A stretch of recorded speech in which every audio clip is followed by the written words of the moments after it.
I want to tell you the story of the year that I resolved to lose my virginity. I did not know it was such a common resolution.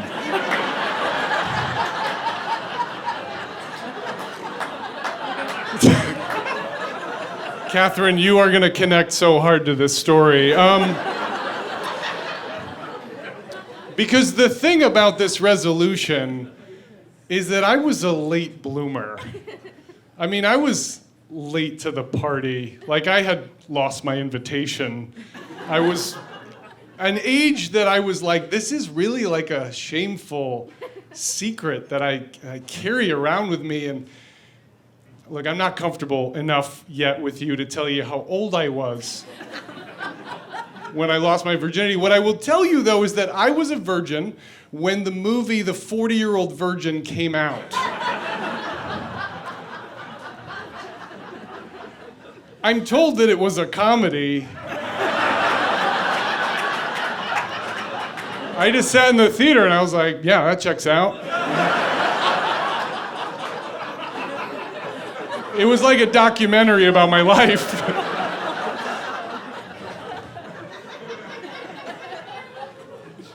I should tell you for context that I was raised fundamentalist Christian. It's okay, I'm better now. Yeah. In fact, I don't even know why I brought that up just now. It's not like that had everything to do with my situation. It's a leading cause.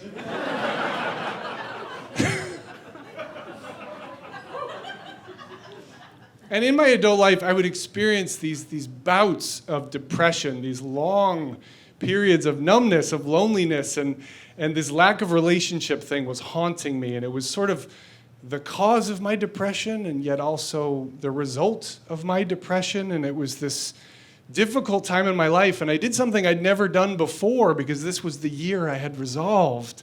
I went and I saw a therapist. I'd never done that before. And right away, I learned two things. The first thing I learned when I was talking to my therapist was just to say out loud what was going on. And I said to him, he said, "Why are you here?" And I said, "I think that there is something wrong with me.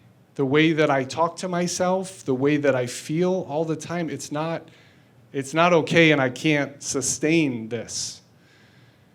And there's another reason why I'm here, which is that I'm 28 years old, and I'm a virgin, and I need help, man. What do you got?"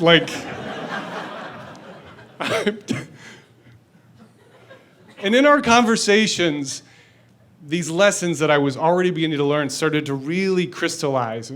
And the first one is that if you are depressed, there is nothing wrong with you. You are not different. You are not alone. It just means there is something about the way you think that could operate a little better, right? And the second thing that I learned from my therapist was the day that he was listening to me and he said, "Colin, can I make an observation? I'm going to ask you a question. It sounds to me like you don't believe in marriage." And I was like, "Yeah, that's true, because my parents had a lot of tension and there was a divorce, and yeah, that was my takeaway." And he said, "But it also sounds to me like you believe you cannot have sex until you are married."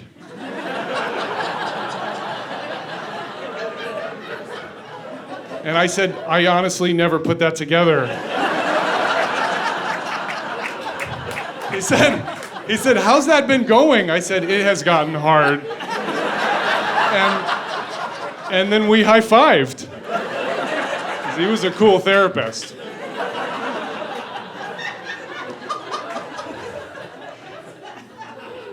My therapist, Sam, he really normalized a lot of things that I never said out loud, and even that experience was transformative, right? Just being totally authentic and being accepted. It was something I still think about and still treasure. And he said to me, "Colin, I'm going to say something to you, and you may not believe, this is just my perspective. I believe that sex is a gift from God to be shared with someone you really care about." And I knew that that was true. Just as I knew there was nowhere in my entire worldview to apply that. So I filed it away. And a few months later, I met Robyn in a coffee shop. She was a mysterious girl. I knew I needed to talk to her. And I walked up to her and I said, "What's your name?" And she said, "Robyn." And I said, "My name's Colin. Our names are so similar." I had a lot of game, obviously. Somehow she saw past that and gave me her number. And on our first date, maybe because of the honesty I had been experiencing with Sam, I just came out with it. I said, "Robyn, I don't want to ruin this night, but I'm a virgin." And I looked away. I was so ashamed. And I caught myself and I looked back and she had this funny look on her face. And she said, "I can help you with that."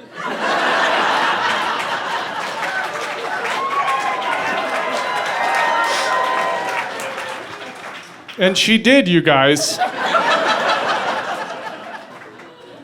And the next morning, I woke up and I expected to feel shame and regret as I had been taught that I would feel, and all I felt was pride. And I felt the depression start to change shape because I was trusting myself. I was making decisions on my own terms.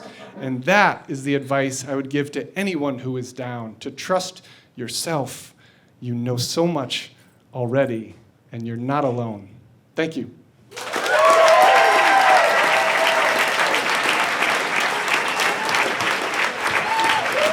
That's Colin